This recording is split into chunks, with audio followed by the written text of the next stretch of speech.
অত্যাচারিত হয়েছেন, চাকরির সমস্যা হয়েছে, ঘরে খাবার নাই, অসুখ বিসুখ হয়েছে, নানান ধরনের সমস্যায় পড়েছেন। কোনো মাজার নয়, কোনো পীর নয়, মসজিদের ভিতরে চলে যান, উজু করে মসজিদে ঢুকে 2 রাকাত কাজায়ে হাজাতের নামাজ পড়েন। রাসূলুল্লাহর উপরে যখনই বিপদ হতো তিনি নামাজে দাঁড়ায় যেতে। সুবহানাল্লাহ বলো। আপনি কেন যাবেন একটা কবরের কাছে? আপনার সাহায্য কামনার জন্য কোনো পীর নয়, আপনার সাহায্যের জন্য কোনো কবর নয়, সাহায্য পাওয়ার জন্য কে? আল্লাহ চান আপনার ঈমানটা খালেস হোক। আল্লাহ তাআলা এটা বরদাস্ত করতে পারেন না যে মানুষ কারো কাছে গিয়া আরেকজনের কাছে গিয়ে নথি স্বীকার করুক। আল্লাহ সহ্য করেন না। ইন্না শিরকা লাযুলমুন আযীম, শিরক হচ্ছে মস্ত বড় জুলম, অত্যাচার। আল্লাহ সব থেকে অপছন্দ করেন কোন গুনাহ বলেন? শিরক। আল্লাহ সহ্যই করেন না। কেন করেন না? একটা যুক্তিতে আসে। যারা বিবাহ করেছেন তাদের স্ত্রী যদি স্বামীর সাথে যে ধরনের হাসি খুশি প্রেমের আদান প্রদান করে, স্বামী ছাড়া যদি আরেকজন পুরুষের সাথে এরকমের ভাব বিনিময় করে, ফোনে কথা বলে, প্রেম করে, খুব সুন্দর করে ভালোবাসা দিয়ে যদি চিঠি লেখে অন্য পুরুষের কাছে, অথবা প্রেম নিবেদন করে, তাহলে স্বামীদের অবস্থা কেমন হবে বলেন? এইটার জবাব দিতেও যদি দেরি হয় তো খুবই কুলক্ষণ। হ্যাঁ, ভয়ানক হবে, ভয়ানক হয়ে যাবে। নিজের চরিত্র যতই যা হোক, বউর চরিত্র ভালো চাই। আচ্ছা বলেন তো, স্ত্রী আপনার সঙ্গে যেভাবে প্রেমের হাসি হাসে, প্রেম নিবেদন করে, ওই রকম আরেকটা পুরুষের কাছে সাথে করলে আপনার সহ্য হয় না কেন? আপনি স্ত্রীর উপর আপনার অধিকারটা কতখানি, কি জন্যে? আপনার স্ত্রীর যে হাসি, যে মিষ্টি হাসি, যা আপনার প্রাণ কেড়ে নেয়, ওই হাসিতে আপনার কোনো অবদান আছে বলেন? তার যে টানা টানা চোখ, সুন্দর ভ্রু, মাথায় অনেক লম্বা চুল, শরীরটা সুন্দর, যৌবন, রূপ, এর ভেতরে আপনার কোনো অবদান আছে? হ্যাঁ আছে, একটু তো আছেই। আপনি যে মুখ দিয়ে বউটা হাসে, সেই ঠোঁটে একটু লিপস্টিক লাগাইছেন। যে চোখের জন্য আপনি পাগল, সেই চোখে একটু কাজল লাগাইছেন। শরীরটাকে পেঁচাবার জন্য সুন্দর একটা শাড়ি কিনে দিছেন। একটা শাড়ি দিয়ে, একটু লিপস্টিক কিনে দিয়ে, চুলের একটা ক্লিপ কিনে দিয়ে, একটা ভালো শাড়ি কিনে দিয়া স্ত্রীর উপরে যদি এত অধিকার আছে যে কোনদিন মৃত্যু পর্যন্ত কোন প্রেমের হাসি, ভালোবাসার আদান প্রদান আপনি ছাড়া আর কারো সাথে করতে পারবে না, এইটা যদি আপনার অধিকার এভাবে প্রতিষ্ঠিত হয়, তাহলে এই হাসি যিনি দিলেন, এই দাঁত, এই সুন্দর চোখ, এই রূপ, এই যৌবন যা আল্লাহ তাআলা দিলেন, তার সামনে কোনো পীর অথবা কবরের সামনে যদি হাত পাতে আল্লাহ বরদাস্ত করেন না। কথা কি বুঝে আসছে? কথা বুঝে আসছে? আলহামদুলিল্লাহ বলেন। আলহামদুলিল্লাহ। বুঝলেই আমাদের কষ্ট সার্থক। আলহামদুলিল্লাহ বলি। আমরা যেন আল্লাহরে চিনতে পারি, বুঝতে পারি। আমার বিশ্বাস করুন, কোরআন আমার সামনে, আল্লাহর কসম, কোন জীবিত পীর, কোন মৃত্যু পীর আমার ভাগ্যের ভালো বা মন্দ করার কোন অধিকার রাখে না, রাখে না, রাখে না। কোন পীর ফু দিয়ে আমার ভাগ্যকে ভালো বানাই দিতে পারবে না, পারবে না, এবং আমার একটা চুলও বাঁকাও করতে পারবে না। খাইরিহি ওয়া শাররিহি মিনাল্লাহ তাআলা। আমার ভালো, আমার মন্দ করার একমাত্র মালিক কে? আল্লাহ। এক আঙ্গুল আকাশের দিকে উঁচু করে চিৎকার দিয়ে বলুন, কে? আবার বলেন, আবার বলেন, আবারও বলুন। ফাতনামা। আল্লাহ কবুল করুন, বলেন আমিন। আমার এই বক্তব্য দিয়ে আমি কোন পীরকে অমর্যাদা করছি না। পীর সাহেবদের কাছে পীর কোন শরীয়তের শব্দ নয়। কোরআন এবং হাদিসে কোথাও পীর বলে কোনো শব্দ নাই। এটি ফার্সি শব্দ। এই শব্দের অর্থ হলো বৃদ্ধ। তো পীর যদি বৃদ্ধ হয় ভালো কথা, তিনি যদি আলেম হন আরো ভালো কথা। কিন্তু বাপ পীর ছিল, উনিও সেই সুবাদে পীর, ইলেম নাই, তোনার নিজের কাছেই তো টর্চ নাই, আপনাকে অন্ধকারে উনিও ম্যানহোলের মধ্যে পড়বে, আপনারে নিয়ে পড়বে। আলেম হইতে হবে, পীর যদি হয় আলেম হইতে হবে, 1 নম্বর কথা। 2 নম্বর কথা হলো তিনি ব্যবসায়ী হবেন না, ধর্মের নামে তিনি ব্যবসা করবেন না। তিনি মানুষকে হেদায়েতের পথ দেখাবেন, প্রয়োজনে জেলে যাবেন, প্রয়োজনে ফাঁসির মঞ্চে দাঁড়াবেন। তিনি নিজেকেই ইসলামের সব আমি করি, আর ইসলাম কারো কাছে নাই। যারা ইসলাম করলো 70-80 বছর ধরে, রাজনীতির পথ দেখালো, তারা ইসলামের দল না, ওনারটাই ইসলামের দল। এই ধরনের ফাজলামি বক্তব্য থেকে বিরত থাকতে হবে, এই ধরনের বেয়াদবিপূর্ণ বক্তব্য থেকে বিরত থাকতে হবে। আমার দোকানে খাঁটি ঘি পাওয়া যায়, আর কারো দোকানে খাঁটি ঘি পাওয়া যায় না। ইসলাম নিয়ে এই ধরনের মনোপলি বিজনেস করতে দেওয়া হবে না। প্রিয় ভাই সব, আমরা পীর সাহেবদের চিনি। পীর ছিলেন শাহজালাল রহমতুল্লাহ আলাইহি, সুবহানাল্লাহ। যুদ্ধ করা লাগে নাই, আজান দিয়েছেন, মূর্তির মাথা ভাঙ্গা চুর চুর হয়ে পড়ে গিয়েছে। গৌর গোবিন্দ পলায়া কুল পায় নাই। লোকেরা যায় তার মাজারে গিয়ে গজাল মাছ জিয়ারত করে আসে, কিন্তু তরবারিটা দেখে আসে না। দোধারি তরবারি এখনো আছে, সুবহানাল্লাহ বলেন। পীর ছিলেন হযরতে বাহাউদ্দিন নকশবন্দি, মুজাদ্দিদ আল ফিসানি রহমতুল্লাহ আলাইহি, বড় পীর আব্দুল কাদের জিলানী রহমতুল্লাহ আলাইহি, খাজা মঈনুদ্দিন চিশতি রহমতুল্লাহ আলাইহি, শাহজাহান আলী রহমতুল্লাহ আলাইহি। কত ওলিউল্লাহর মাজার দিয়ে আমার দেশ ভরা, আলহামদুলিল্লাহ কর। আরে একদিকে মানুষকে মুরিদ বানায়া মুরিদের টাকা দিয়ে নিজেদের পকেট ভরেন নাই। ওনারা এরকম করতেন না, এইরকম করতেন। আর রাসূলুল্লাহ বলেছেন এই রকমের হাতের মর্যাদা নাই, এই হাতের মর্যাদা।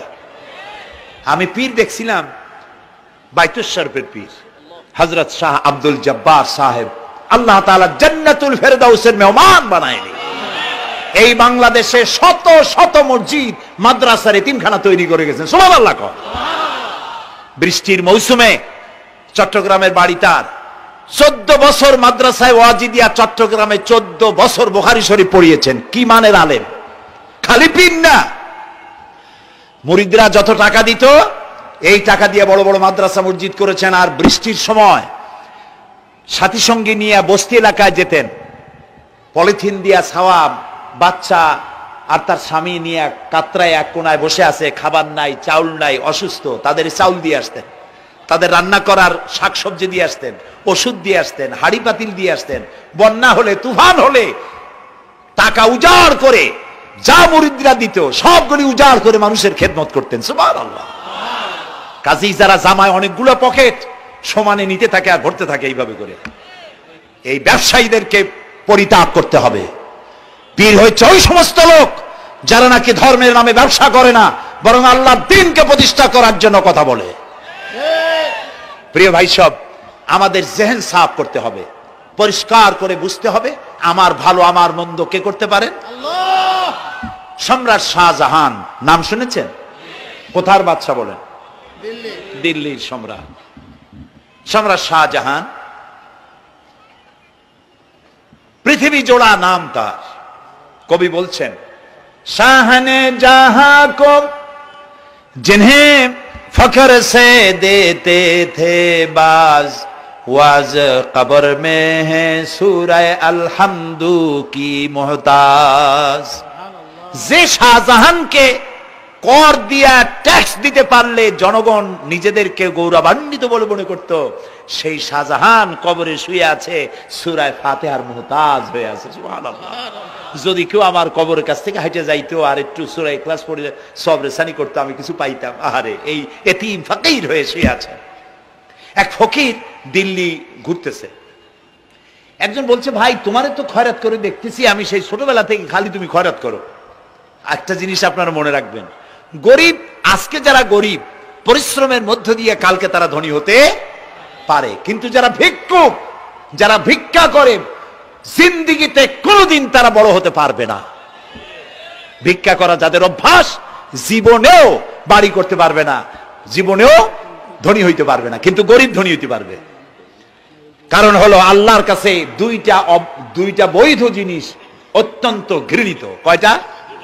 একটা হলো তালাক আর একটা হলো ভিক্ষাবৃত্তি, মানুষের কাছে চাওয়া আল্লাহ পছন্দ করেন না। তো ভিক্ষুক ঘুরতেছে, একটা লোক বলল, মিয়া তোমার তো সারা জীবনই খরচ করতে দেখি। খরচ করবো না, করবো কি, যার কাছে যাই সে দেয় 4 আনা 2 আনা 1 টাকা, এর বেশি তো দেয় না, তেদি আমি কেমনে বড় লোক হবো? কয় যে তুমি বাদশারে চোখে দেখো না, বাদশারে চোখে দেখো না? কয় বাদশার কাছে কি আমার মতো লোক যাইতে পারে নাকি? কয় না, যাইতে হবে, যাও। বাদশা একবার যাবা, এমন দেওয়া দেবে জীবনে আর তোমার খরচ করা লাগবে না। পাতি শিয়ালের পিছনে ঘুরে তো লাভ নাই, পাতি শিয়ালে খায় মুরগি, তোমার একটা ঠ্যাং দেবে, দাঁতের খেলালের কাজ হবে না। বাঘের পিছনে ঘোরো, বাঘে খায় গরু আর হরিণ, একটা রান দিলে তুমি 1 সপ্তাহ খাইতে পারবে। কাজে ঘুরতে গিয়েও বোঝা উচিত কার সাথে ঘুরি। তো বলছে বাদশার কাছে যাও। তো বাদশারে পাবো কই? কই তো দেখলাম কেবল মসজিদে ঢুকলো। তারপরে ফকির গিয়ে দাঁড়ায় আছে বারান্দায়, দেখে যে উনি বাদশা ভেতরে বসে হাত তুলে আছে ভাবে, আর চোখ দিয়ে পানি পড়ে দাড়ি ভিজে ভিজে পড়তেছে। নামাজ শেষ করে, মোনাজাত শেষ করে বাদশা বেরিয়েছেন। কোন বাদশা? শাহজাহান। বাইরে আসার পর ফকির বলল আসসালামু আলাইকুম, বলে ফকির রওনা করছে। বাদশা বলে দাঁড়াও, তুমি যে রওনা করলা, তোমার তো ভিক্ষুক মনে হয়, আর লোকেরা যারা ভিক্ষুক না তারাও তো আমার কাছে চায়, আর তুমি তো ভিক্ষুক, চাইলে না কেন কিছু? ভিক্ষুক বলে জাহাপানা, আমি কিছু চাইতে এসেছিলাম আপনার কাছে, কিন্তু আপনার করুণ অবস্থা দেখে আমার জ্ঞানের চোখ খুলে গিয়েছে। আমি দেখতে পেলাম আমি যার কাছে চাইতে এসেছি, আমি তো কান্দি না, হাতও বাতি নাই। যার কাছে চাইতে আসতাম দিল্লির সম্রাট, আবার কোন সম্রাটের কাছে হাত পেতে ভিক্ষুকের মতো কি জানি চায়, আর চোখ দিয়া পানি পড়ে দাড়ি ভিজে ভিজে পড়ছে। আমার জ্ঞানের চোখ খুলে গেছে, দুনিয়ার বাদশার কাছে আর চাইবো না। বাদশা কান্দে যে বাদশার কাছে, তার কাছেই চাইবো। প্রিয় ভাই সব, এই জন্যে জিহ্ন সাফ করে ফেলুন। দুনিয়ার কোন মানুষের জন্য, মানুষের কাছে নয়, কোন কবরে নয়, কোন কারো কাছে নয়, আল্লাহ তাআলার কাছেই আমরা নামাজের মধ্যে ঘোষণা করেছি, ইয়াকা না'বুদু ওয়া ইয়াকা নাস্তাঈন। আল্লাহ তাআলা, তোমার একমাত্র ইবাদত করি, তোমার কাছেই সাহায্য চাই। কাজী সাহায্য আল্লাহর কাছে। কার কাছে চাইবো বলে? আল্লাহ আমাদের ঈমান পোক্ত করে দিন। আমরা বলি আমিন, আমরা বলি আমিন। অসুখ বিসুখ হইলে পরে ধৈর্য ধরবেন। অনেক মানুষ আছে জ্বর হইলে কয় যে এত নামাজ পড়ি খালি জ্বর আমারই হয়, এত রোজা রাখি, ভালো ভালো কাম করি, আমার ছেলের অসুখ মোটে সারি না। এই জাতীয় কথা বলবেন না। মুমিনের পায়ে যদি কাঁটাও ফোটে, সওয়াব থেকে খালি নাই। ধৈর্য ধরতে হবে। কাঁটা ফুটছে, বলেন ইন্না লিল্লাহ। আজাবান লিল মুমিন, মুমিনের জন্য বড়ই আশ্চর্য ব্যাপার, বিপদ হইলেও শুকর আদায় করে, আর সুখে থাকলেও শুকর আদায় করে। সুবহানাল্লাহ বিহামদি। বিপদ আসলে সে বলে ইন্না লিল্লাহি, বলেন ইন্না লিল্লাহি ওয়া ইন্না ইলাইহি রাজিউন। আর যখন শান্তি আসে বলে আলহামদুলিল্লাহ। দুই অবস্থায় তার জন্য নিয়ামত আল্লাহর তরফ থেকে সে পায়, আলহামদুলিল্লাহ। প্রিয় ভাই সব, তো আল্লাহর উপর ঈমান আনার জন্য কয়টা শর্ত বলছি না? এই যে প্যাচ লেগে গেছে, কয় যে 3টা। আল্লাহর উপর ঈমান আনার জন্য শর্ত কয়টা? 4টা। 4টার বলছি কয়টা? 2টা। আরেকটা হচ্ছে আল্লাহর কুদরত, এ বিশ্বাস করা। আল্লাহর কুদরত মানে শক্তি। আল্লাহর কিছু বিশ্বাস করবেন, বলেন জোরে? শক্তি। আকাশ এবং জমিনে শক্তিশালী কে? কিন্তু আমার দেশের জনগণ, কিছু কিছু রাজনীতিবিদরা বলে জনগণই নাকি সকল ক্ষমতার, সকল শক্তির উৎস। কি পাগল! তুমি ক্ষমতার উৎস? নাকের মধ্যে ময়লা, দাঁতে ছাতা, পেটের মধ্যে দুর্গন্ধ ভরা, ক্ষমতার উৎস। আশ্চর্য কথা। এই যে ক্ষমতার উৎস, হাজার হাজার লোক এখানে বসা, 2টা ভাউয়া ব্যাংক যদি 2 কোণা দিয়ে ঢোকে, ভাউয়া ব্যাংক চেনেন? বিগ সাইজের ব্যাংক, 2টা যদি দুই দিক দিয়ে ঢোকে লাফাইতে লাফাইতে, সামনে যারা আছে এমনি লাফাবে। অন্তত টঙ্গী তামিরুল মিল্লাত মাদ্রাসা ছাড়াইয়া তারপরে ফিরে তাকায় বলবে, ভাই আমরা দৌড়াই কেন? ব্যাংকের সামনে অসহায়, বল্লা ভীমরুলের সামনে অসহায়, সাপের সামনে, বিচ্ছুর সামনে অসহায়, তারা কয় সকল ক্ষমতার উৎস জনগণ। কপাল পোড়া, ক্ষমতার উৎস জনগণ নয়। এটা কোরআনের সাথে কন্ট্রাডিকশন হয় এ কথায়। আল্লাহ বলেছেন আন্নাল কুওয়াতা লিল্লাহি জামিয়া, সকল ক্ষমতার উৎস কে? চিল্লায় বলো ক্ষমতা কি দেখছেন? মাত্র 1.5 মিনিট। কয় মিনিট? মাত্র 1.5 মিনিট। আল্লাহ বলেছেন কোন? সাথে সাথে তামিলনাড়ু, মালয়েশিয়া, ইন্দোনেশিয়া, থাইল্যান্ড, মালদ্বীপ, শ্রীলঙ্কা 2 লক্ষ লোক শেষ, 1 লক্ষের খোঁজ নাই। সমুদ্রের পানি 33 ফিট উঁচু হয়ে এসছে। সুবহানাল্লাহ কই দিচ্ছে করে না? বিজ্ঞানীরা বলেছেন ভারত মহাসাগরের তলদেশে ফাটল ধরেছে, ওর কয়েক কিলোমিটার নিচে ভূমিকম্পের উৎপত্তি হয়েছে। ভারত মহাসাগরের পানি 3 হাত না 4 হাত, কত কিলোমিটার আল্লাহ জানেন। এই কয়েক কিলোমিটার নিচে যে মাটি, সেই মাটিরও কয়েক কিলোমিটার নিচে ভূমিকম্পের উৎপত্তি। এখান থেকে ভূমির কম্পন হয়েছে, সেই ভূমিকম্পে সমস্ত মহাসাগরের মধ্যে, ভারত মহাসাগরের মধ্যে জলকম্পন শুরু হয়েছে। পানির কম্পন, মাটির কম্পন একসাথে। 33 ফিট উঁচা, মানে 4 তলা বিল্ডিং এর মতো উঁচু হয়ে আসছে পানি। 4 তলা পরিমাণ উঁচু হয়ে পানি চলে আসছে। বাড়ি গাড়ি সব কিছু খড় কুটার ন্যায় সব উড়িয়ে দিয়েছে। এগুলোরে কপাল পোড়া নাস্তিক যেগুলি, তারা বলে প্রাকৃতিক দুর্যোগ। ওর বাপের মাথা। আচ্ছা প্রাকৃতিক দুর্যোগ, প্রকৃতি কি? কোন জন্তুর নাম? প্রকৃতি কোন জন্তু জানোয়ারের নাম? প্রকৃতি নিজে চলে না কেউ তাকে চালায়? কে চালায়? কপাল পোড়ারা তা বোঝে না। বিশ্ববিদ্যালয়ের শিক্ষক হয়েছে তো, আল্লাহ দিয়ে আসি কোথায়? তবে সব খারাপ না, ভালো আছে আলহামদুলিল্লাহ। কিছু আছে কপাল পোড়া। বিশেষ করে শান্তিনিকেতনে যারা পড়াশোনা করে আসে, সাহিত্য চর্চা করে, এই সাহিত্য চর্চা করতে করতে এক পর্যায়ে কপাল পুড়ে যায়। আল্লাহরে চিনতে পারে না, সব চেনে আল্লাহরে চেনে না। আল্লাহ এখন চিনাইতেছে ভালো করে। প্রিয় ভাই সব,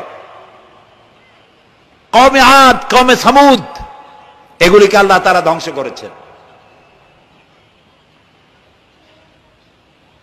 কিয়ামতের আগে এই যে 7টা আকাশ, এই আকাশ সম্পর্কে অবিশ্বাসীরা তারা বলেছে আকাশ বলতে কিছুই নাই, এটা নাকি অনেক দূরে, তাই নীলা নীলে দেখা যায়। কি কপাল পোড়া চিন্তা করেন, নীলা নীলা দেখা যায়।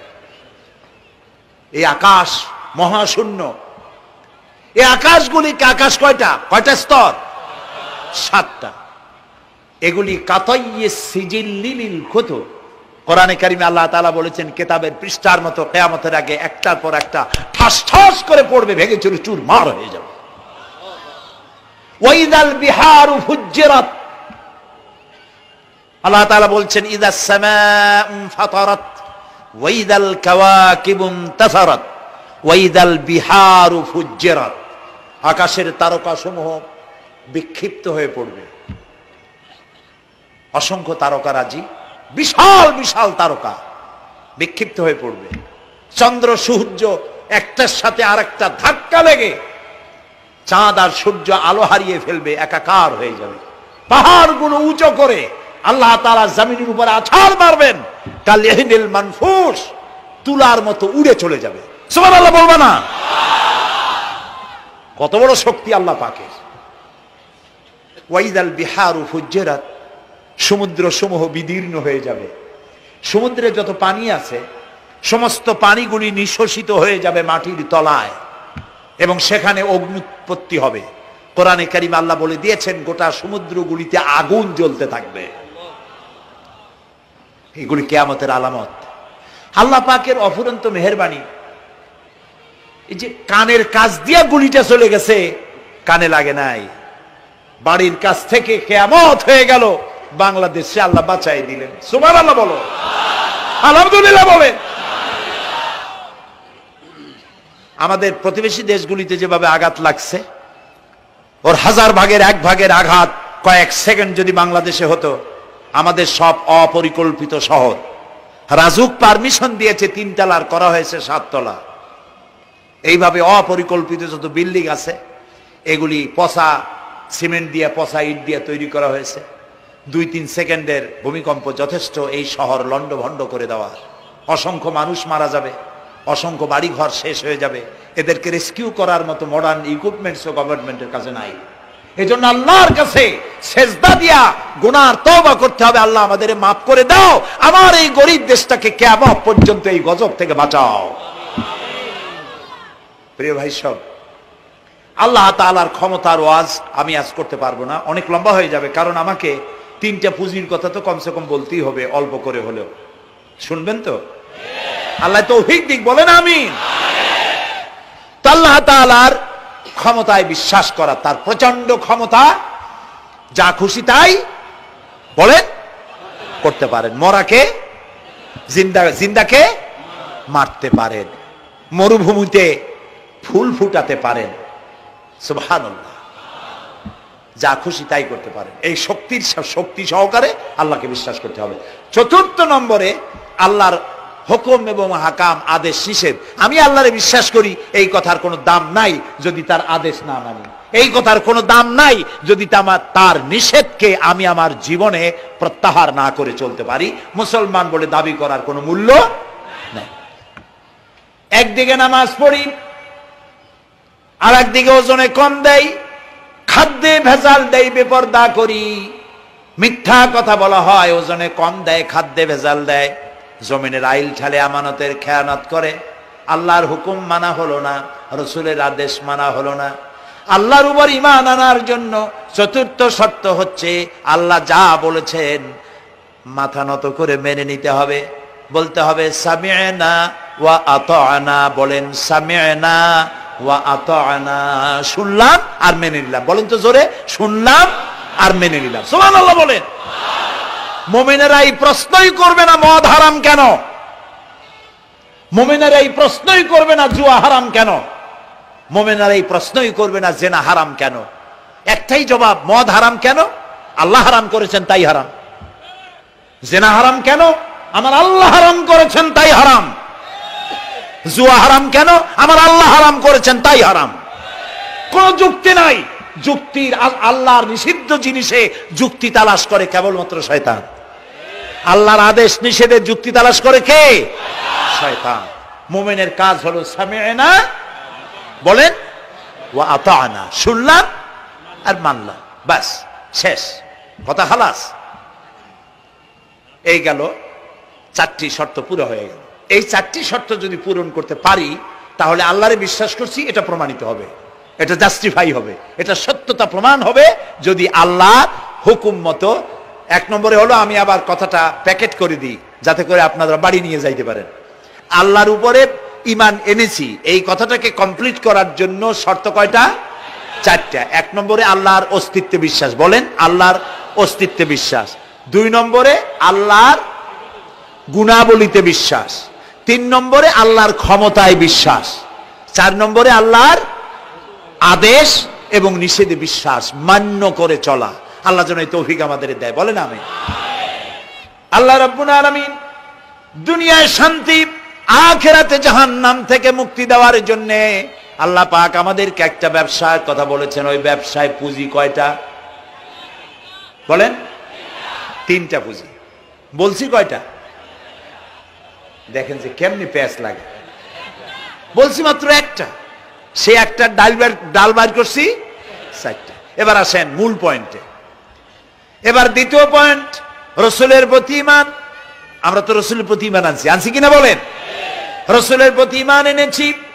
আমাদের এই ঈমান যথেষ্ট নয়, কারণ আমাদের ঈমান হলো রবিউল আউয়াল মাসে ঈমান তাজা হয়, ঠিক না? ঠিক না? রবিউল আউয়াল মাস যখন আসি, ব্যানারটা নাই, শামিয়ানাটা নাই, রাস্তাগুলিতে ফ্ল্যাগ লাগাই আর আলোকসজ্জা করি। মন্ত্রীরা আসেন, নেতারা আসেন, সিরাতুন নবী মাহফিলে দাঁড়ায় বলেন নবীর আদর্শ অনুসরণ করা ছাড়া উপায় নাই। অথচ ওনার পা থেকে শুরু করে মাথা পর্যন্ত নবীর আদর্শ নাই। আবার এই নেতা রামকৃষ্ণ মিশনে রামকৃষ্ণ পরমহংসদেব তার মঞ্চে গিয়ে বলেন রামকৃষ্ণের নীতির ছাড়া বিকল্প কিছুই নেই। আবার গৌতম বুদ্ধের জন্মবার্ষিকী উদযাপনের জন্য সেখানে গিয়ে বলেন গৌতম বুদ্ধের অহিংস নীতি অনুসরণ করা ছাড়া জাতির যোগীনাথ হওয়ার আর কোনো পথ নাই। যেখানে যায় সেই জায়গার বুলি ধরে। রবিউল আউয়াল মাস আসতে বলেন আলোকসজ্জা করে ইয়া নবী সালামু আলাইকা, ইয়া রাসূল সালামু আলাইকা। এরপরে গরম গরম জিলাপি রাসূলুল্লাহকে বুঝায় দেওয়া হলো, হে রাসূল আপনি তাকিয়ে দেখেন কত মহব্বত আপনারে করি, আপনার মহব্বতের জন্য আমাদের শহরের কোন মিষ্টির দোকানে আর মিষ্টি নাই, সব আমরা খাইয়া শেষ করছি। এই হলো মহব্বত। এই মহব্বতে এই ইমানে কাজ হবে না। এই ইমানে বলেন কাজ হবে না। কোন ইমানে কাজ হবে? রাসূলের প্রতি ইমানের অর্থ কি? এর অর্থ হচ্ছে নবী করিম সাল্লাল্লাহু আলাইহি ওয়াসাল্লাম আমাদের রাসূল, আমাদের নেতা। আমাদের রাসূল আমাদের নেতা, আমরা তার উম্মত, তার অনুসারী। অনুসারীর কাজ কি? নেতার পূর্ণাঙ্গ অনুসরণ করণ। রাসূলুল্লাহর আনুগত্য করতে হবে, এটা কে বলেছেন? আল্লাহ রাব্বুল আলামিন সূরা আলে ইমরানের মধ্যে বলেছেন কুল ইন কুনতুম তুহিব্বুনাল্লাহা ফাত্তাবিউনি ইউহিব্বুকুমুল্লাহ ওয়া ইয়াগফির লাকুম যুনুবাকুম আল্লাহু গফুরুর রহিম। হে নবী আপনি বলুন তোমরা যদি আল্লাহকে ভালোবাসো তাহলে তোমার কাজ হচ্ছে, তোমরা যদি আল্লাহকে ভালোবাসো তাহলে তোমরা আমার আনুগত্য করো, আমার অনুসরণ করো। কার? রাসূলের। বলেন কার? রাসূলের অনুসরণ যদি তোমরা করো, খেয়াল করে শুনতেছেন তো? আল্লাহ তাআলা বলছেন নবী আপনি বলেন তোমরা যদি আল্লাহকে ভালোবাসো, তোমাদের এই দাবি যদি সত্য হয় তাহলে আমার অনুসরণ করো, আমার আনুগত্য করো। আমার অনুসরণ, আমার আনুগত্য করলে পরে তোমাদের কে আল্লাহ রাব্বুল আলামিন ভালোবাসবেন এবং তোমাদের तमाम জিন্দেগীর সমস্ত গুনাহ খাতা আল্লাহ তাআলা maaf করে দিবে। আমরা কি গুনাহ maaf করাইতে চাই? বলেন চাই? আসুন রাসূলের আনুগত্য করুন। রাসূলের আনুগত্য কি রকম? রাসূল যেভাবে মুছ কাটছে আমরা সেইভাবে মুছ কাটবো। তিনি দাড়ি যেভাবে রাখছেন আমরা সেইভাবে রাখবো। তিনি চুল কাটছেন যেভাবে সেইভাবে করব। তিনি পায়ের নখ, হাতের নখ যেভাবে কাটছেন সেইভাবে করব। তিনি যেভাবে বিবাহ করেছেন সেই সুন্নত অনুযায়ী বিবাহ, তিনি যেভাবে দেশ চালাইছেন সেইভাবে দেশ চালাবো। রাসূলের অনুসরণের অর্থ শুধু এই নয় যে তিনি যেভাবে সুরমা লাগাইছেন আমি ওইরকম সুরমা দেব, তিনি যেভাবে কদু খাইছে আমিও কদু খাবো, এটা নয়। এটা নয়, শুধু রাসূলের আনুগত্য হবে মুরগির ফার্ম থেকে শুরু করে জাতিসংঘ পর্যন্ত, জীবনের সব ক্ষেত্রে। আর বিশ্বাস করতে হবে তিনি শেষ নবী, তারপরে আর কোন নবী আসবে না। আল্লাহ রাব্বুল আলামিন সূরা আহজাবের মধ্যে বলেছেন মা কানা মুহাম্মাদুন আবা আহাদিম মির রিজালিকুম ওয়ালাকির রাসূলুল্লাহি ওয়া খাতামান নাবিয়্যিন। মুহাম্মদ সাল্লাল্লাহু আলাইহি ওয়াসাল্লাম তোমাদের কোন পুরুষদের পিতা নন, তিনি আল্লাহর রাসূল এবং তাকে দিয়ে নবুয়তের মিশনকে খতম করে দেওয়া, কমপ্লিট করে দেওয়া হয়েছে। আর কোন নবী? রাসূলুল্লাহ বলেছেন লা নাবিয়্যা বাদি ওয়ালা রাসূল, আমার পরে আর কোন নবী আসবে না, রাসূল আসবে না। কথা বুঝে আসছে? আল্লাহর নবীর পরে আর কোন নবী হবে না। আল্লাহর নবী বলেছেন একটি ইমারত তৈরি করে তার ভিতরে একটা ইট যদি খালি থাকে, একটি ইটের জায়গা যদি শূন্য থাকে, তাহলে সকলের চোখে ধরা পড়বে। ওই ইটখানা দিলে পরে বিল্ডিংটা কমপ্লিট হয়ে যায়। নবুয়তির যে ইমারত আল্লাহ তৈরি করেছিলেন ওর ভিতরে একটা ইটের অভাব ছিল, আল্লাহ পাক আমাকে দিয়ে সেই শূন্য জায়গা পূরণ করে দিয়ে নবুয়তের মিশনকে কমপ্লিট করে দিয়েছেন। রাসূলুল্লাহ বলেছেন আমার পরে আর কেউ নবী হবে না।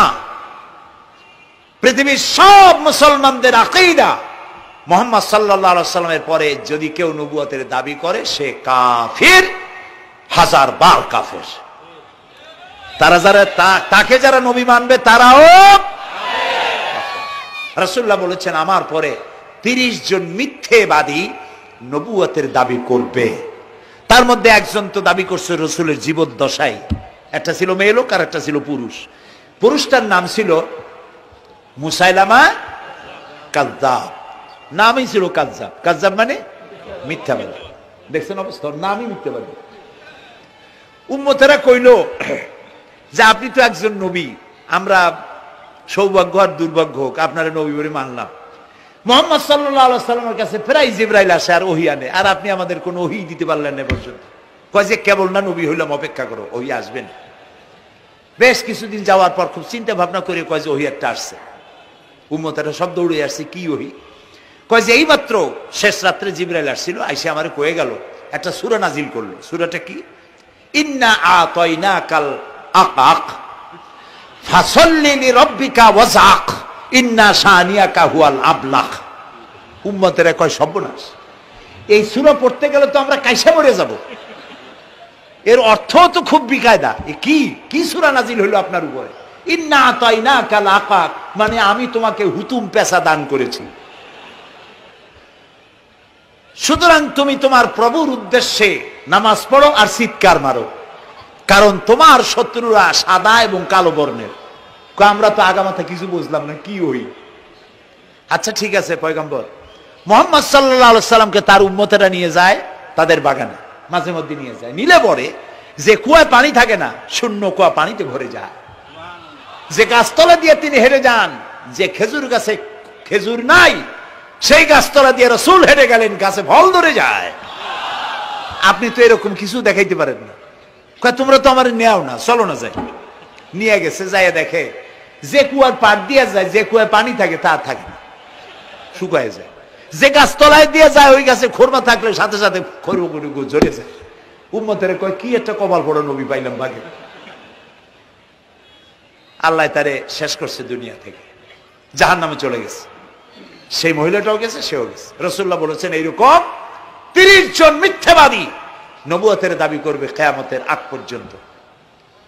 গোলাম আহমদ কাদিয়ানী, এ হলো ইতিহাসে আমরা যদ্য পাই তার পর্যন্ত 28 জন হয়েছে।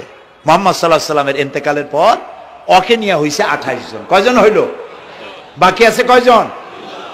তাই বলে কিয়ামত যে এই 2 জন হইলি আগামী বছর বা 5-6 বছরের মধ্যে কিয়ামত হবে ওইটা চিন্তা করেন না। এই পৃথিবীতে একটা লোক আল্লাহ শব্দ উচ্চারণ করার যদি থাকে কিয়ামত সে পর্যন্ত হবে না। সুবহানাল্লাহ। সুতরাং বহুত দেরি আছে কিয়ামতে।